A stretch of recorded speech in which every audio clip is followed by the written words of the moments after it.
Welcome to the Slop Farm. Enjoy the video.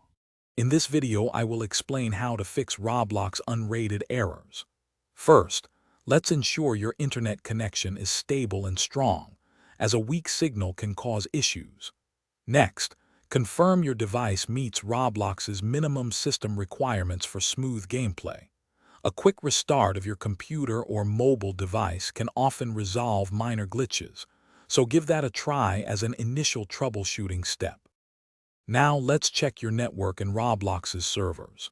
Visit the official Roblox status page to see if there are any ongoing outages affecting the game. If you're using a VPN or proxy, try disabling it temporarily, as these can sometimes interfere with connections.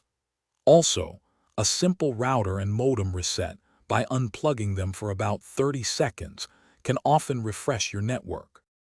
Moving on, let's tackle cache and reinstallation.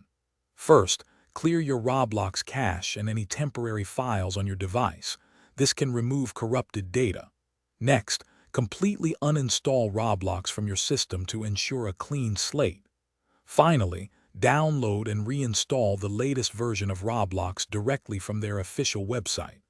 This process often resolves persistent unrated errors. For our final steps, focus on system updates and support. Ensure your operating system and graphics drivers are updated to their latest versions for optimal performance. Also, check your firewall and antivirus settings to make sure they aren't blocking Roblox. If the unrated error still persists after these steps, gather all relevant details and contact Roblox support for personalized assistance. Thanks for watching. Consider subscribing if we helped you today.